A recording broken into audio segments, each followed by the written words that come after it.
Assalamualaikum anak-anak, selamat datang di kelas 6.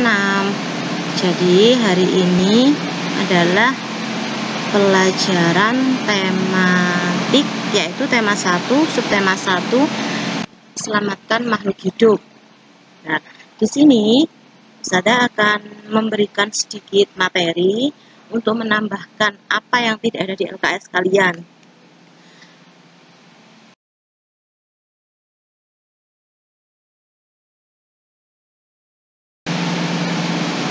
Yang pertama adalah kita belajar tentang bahasa Indonesia, yaitu pengertian teks laporan hasil pengamatan. Apa sih teks laporan hasil pengamatan? Teks laporan adalah teks yang berisi informasi berdasarkan pengamatan yang sudah dilakukan. Teks laporan itu memiliki struktur. Di sini ada 3 struktur ya. Itu yang pertama adalah informasi umum, yang kedua kumpulan fakta-fakta, dan yang ketiga adalah kesimpulan. Untuk teks laporan, di situ juga ada ide pokok. Kalau ada ide pokok, otomatis dia juga ada kalimat penjelas yang ada di paragraf tersebut. Di sini ada contoh paragraf sederhana, yaitu pertumbuhan singkong. Perhatikan contoh berikut. Selain nasi dan jagung sebagai makanan pokok masyarakat Indonesia, terdapat pula singkong.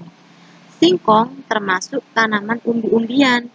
Pada tanaman singkong, bagian yang dijadikan makanan pokok adalah umbi akar. Nah, di sini adalah mencari ide pokoknya. Apa ide pokok dari paragraf di atas? Ide pokok paragraf tersebut adalah singkong sebagai salah satu makanan pokok masyarakat Indonesia. Nah, itu adalah salah satu contoh menentukan ide pokok dalam setiap paragraf.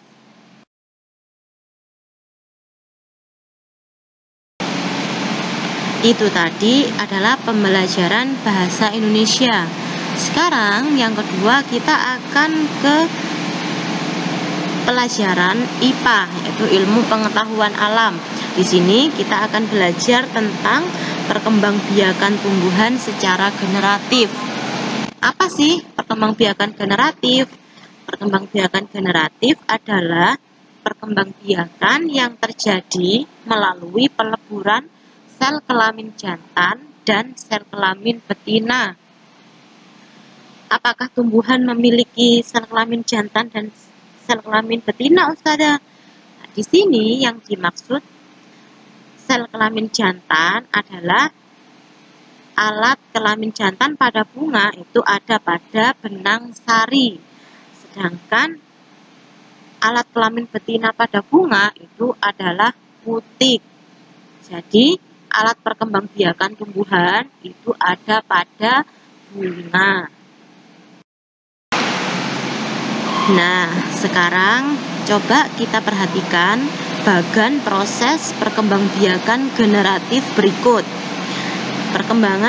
Perkembangbiakan generatif pada tumbuhan. Yang pertama adalah terjadi peristiwa penyerbukan, yaitu serbuk sari jatuh di kepala putih.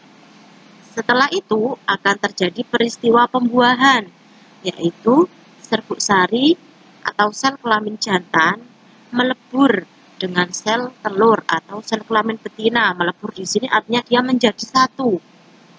Setelah itu dia akan menghasilkan sigot. Sigot ini adalah bakal bayi atau bakal tumbuhan baru. Nah, sigot ini akan tumbuh menjadi embrio atau tunas tumbuhan di dalam biji. Nah, setelah sigot menjadi embrio, akan ada biji yang ada di dalam buah. Setelah itu, biji yang ditanam akan tumbuh menjadi tumbuhan baru. Nah, tumbuhan baru akan menjadi tumbuhan dewasa. tumbuhan dewasa berbunga dan menghasilkan biji kembali yang nantinya akan menghasilkan tumbuhan baru lagi. Penyerbukan juga ada beberapa macam. Ada 4 jenis penyerbukan, yaitu penyerbukan sendiri, penyerbukan tetangga, penyerbukan silang, dan penyerbukan bastar. Penyerbukan sendiri itu yaitu serbuk sari jatuh di kepala putik pada bunga yang sama. Jadi satu jenis bunga, misalkan pada bunga sepatu. Jadi serbuk sari pada bunga sepatu itu jatuh ke putik bunga sepatu juga. Itu namanya penyerbukan sendiri. Sedangkan penyerbukan tetangga yaitu serbuk sari jatuh di kepala putik pada bunga yang masih satu tumbuhan. Jadi dalam satu tumbuhan, ini contohnya ya, dalam satu tumbuhan itu biasanya kan ada banyak bunga. Nah, bunga satu itu jatuh, serbuk sarinya jatuh ke bunga yang satunya. Itu namanya penyerbukan tetangga. Sedangkan tadi penyerbukan sendiri itu masih dalam satu bunga. Sedangkan penyerbukan tetangga itu ada 2 bunga, tapi bunganya sama. Sedangkan penyerbukan silang itu adalah serbuk sari jatuh di kepala putik pada bunga lain, tetapi masih sejenis, tetapi berbeda tumbuhan.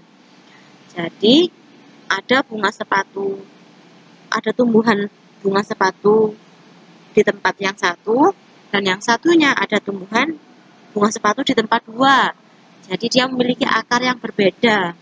Nah, serbuk sarinya jatuh di tumbuhan yang satunya itu. Nah, berarti itu namanya penyerbukan silang. Yang keempat adalah penyerbukan bastar. Penyerbukan bastar itu adalah serbuk sari jatuh di kepala putik pada bunga yang berasal dari tumbuhan yang berbeda varietas.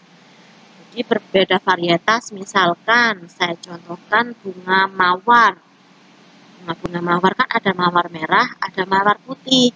Nah, itu adalah contoh dari penyerbukan bastar. Dia sama-sama mawar, tetapi berbeda jenis. Nah, jadi silahkan dihafalkan macam-macam penyerbukan ini dan dicermati. Ya.